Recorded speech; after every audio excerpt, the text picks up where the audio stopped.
To start this video off, I thought I'd only do what's fair. I want to treat you guys in lockdown, so I'm going to give you the most Friendlyjordies gag ever. I've got a list all the things I think Gladys Berejiklian looks like.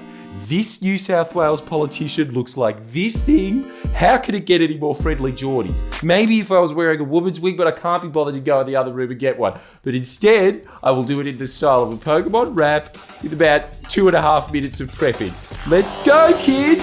Gonzo, Ibis, Big Bird, Dobby, Cassowary, Fieries, Creature from Christmas music video, Goblin, Yababa, Witches from the Witches, Evil Brazilian Big Bird, Sleepless, Squidward, King Singing Frampton, Salacious Bee Crumb, Gladys B, Skeggs is from Dark Crystal, the puppet from Saw, and who could forget the penis snake? Yeah, you did it, guys! Oh yeah, and 151st Mewtwo entrant, Superwoman. What? I've had a lot of time to think in lockdown.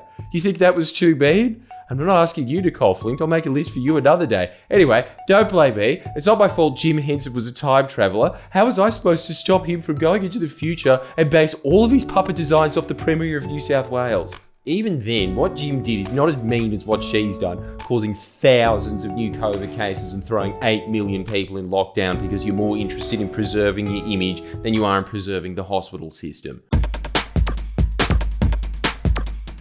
Wait, again, I'm being a little too mean. It's not just her image that has formed all of Gladys's awful decisions, it's her corruption too. I've heard through the grapevine a rumour that one of the reasons that Tired Squidward has been reluctant to bring any restrictions that will significantly slow the spread of Delta, enough to take us out of lockdown anyway, is because ICAC can't operate well remotely. Apparently, the longer she draws out the lockdown, the longer she gets to stay Premier. Every day longer you're locked up looks a little better on her resume. And you know, that resume's looking a little scant at the moment, seeing as she got caught out lying about being ducks and even misled Parliament about it. Sorry, that story really slipped past, but I need to emphasise this again. You know, I'm always saying that we're run by a bunch of people that had school captain syndrome. Berejiklian actually campaigned on her school achievements that she made up and lied to Parliament about it when she was caught. I repeat the response. I've never claimed that, others have, and I've corrected the record when that incorrect record has been made. I was the girl ducks every year. Even for how ridiculous that story is, causing a lockdown for your resume does sound incredibly far-fetched. But then again, so does a corruption body exposing that the Premier had a secret relationship with a backbencher.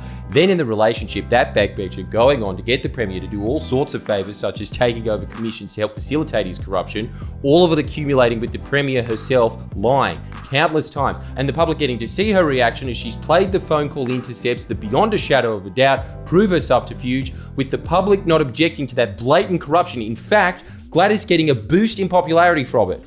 Wait, I keep making mistakes. That doesn't sound far-fetched. That sounds like an episode of The Wire. She'd man play chain, but the game stayed the same.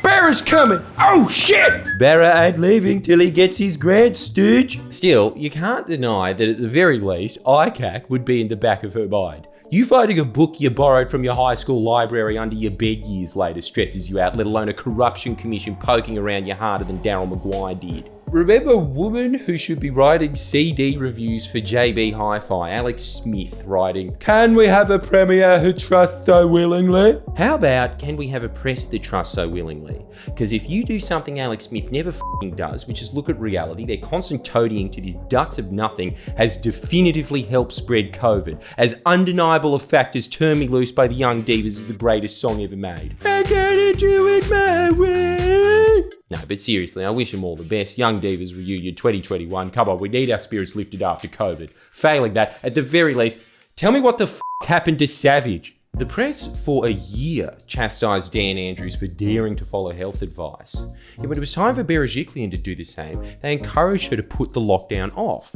Then when that got too late, they encouraged her to do a week lockdown. Then when that got too late, they encouraged her to take the vaccines from the regions and helped her spread the lie that it was about getting kids to do their HSC. Then when that got too late, they helped her shift the blame from her own abysmal decision making to sneering at people who aren't vaccinated, despite the minor plot hole that most people can't get vaccinated. F journalists deserve to have curses put on them that make them infertile? Every step of the way, the press has helped Bin Chicken delay the inevitable. They've encouraged terrible policy decisions from go to woe, yet when it comes to woe, instead of turning around and admitting, "Oh, sorry, it turns out we're actually part of a really boring shit unfun cult, sorry." they instead write, She thought she could trust you.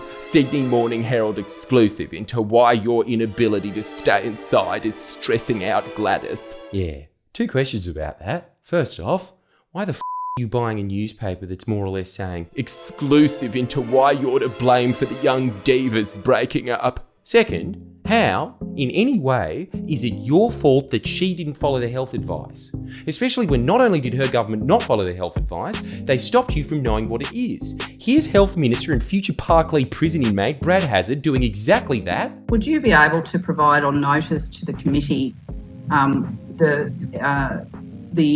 escalating issues that were raised prior to the lockdown on the 25th? I'll answer that because obviously those issues go to Crisis Cabinet, which is a subcommittee of Cabinet. But Dr. Chan is under oath and she's given you the evidence, which is quite clear, so she won't be providing any documents. He refused to release the Chief Health Officer's advice regarding lockdown. In fact, it gets better.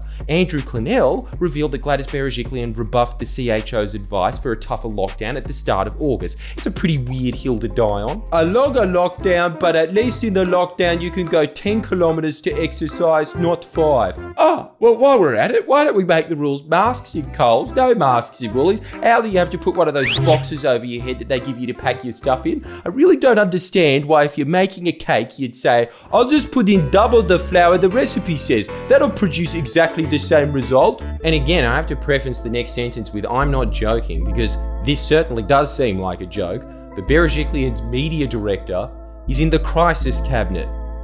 That really says everything you need to know about the Liberals' priorities, doesn't it? 8 million in lockdown. Assemble. Chief Health Officer, Police Minister, Police Commissioner, Premier, Treasurer, and of course, some guy called Sean Berry.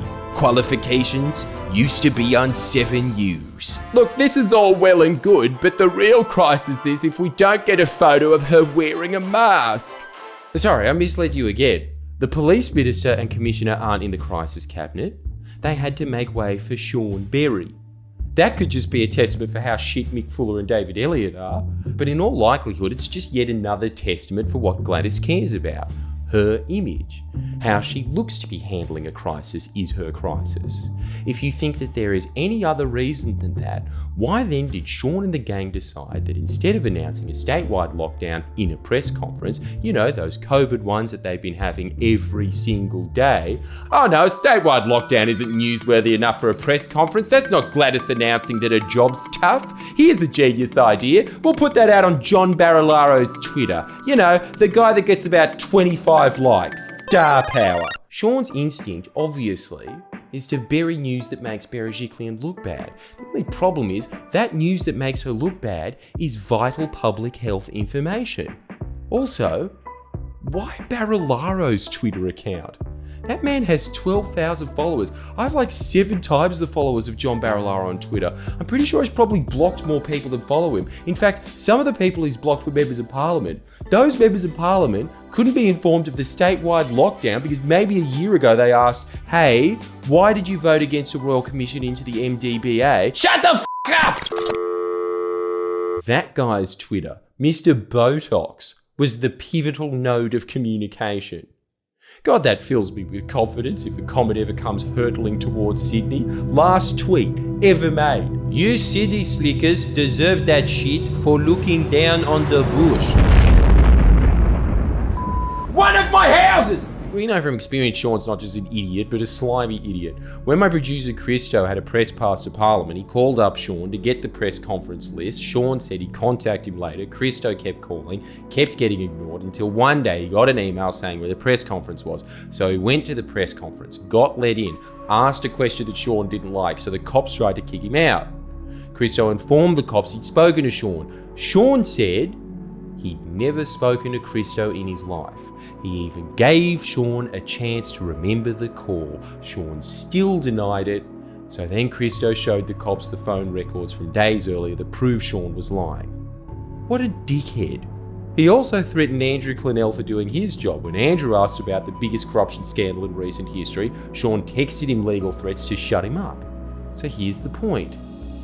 Why is a scumbag like that, with a completely unimportant, utterly irrelevant bullshit job, very little difference between him and an events organiser. He's basically that chick at one of those lame Red Bull fundraisers. I think the bar should go there. No, there. Yeah, that's a vibe. Today is literally gonna slap. But instead of making calls to get balloons, he lies to cops without blinking. Yet this man seems to have more say than the police commissioner or minister during a crisis that he helped create. Thanks to truly baffling decisions the crisis cabinet have made, COVID has gotten to far west Indigenous communities. That is truly an accomplishment. It's spreading into areas with health systems that rival the third world. And yet weeks ago, no doubt with the help of Sean Berry, the government was taking vaccines from those areas. Every week I'm amazed at how they manage to outdo themselves. I really can't stress how strange it is to be shocked every week by a government you think, nah, they've maxed out, they've hit the point in the 100-metre dash where a man physically can't run any faster, and then boom, come Friday. Impossible is nothing. They top themselves. Make no mistake about it, we are going to be ravaged by COVID for months. You and I are going to suffer for a long time. Our entire lives have been turned upside down because this woman's willful negligence and vanity. The social and economic repercussions of this will be massive and could have all been avoided. Lord knows it could have been avoided. We showed you them snubbing basic measures of COVID prevention. We showed you the stats. For a year and a half, a baffling display of hubris. And the simple fact is, regardless of whether the rumours are true or not, due to what's being exposed in ICAC, her f***ing up COVID is good for her image. Given that that's the character of the woman in charge, what else can you expect other than this exact outcome? Hashtag quitgladys. Leave it on every, and I do mean every post she makes on social media. Make this everything people see when they search Berejiklian. Come on, let's give Sean Berry an actual reason to be on the crisis cabinet. Like and subscribe, get a brush shirt available at friendlyjordies.com. I'll see you next week. Please share and comment below. Comment. Give that woman a medal. All Victorians should be looking at Gladys Berejiklian and wondering why they don't have that kind of leadership, that kind of clear thinking, and that lack of panic.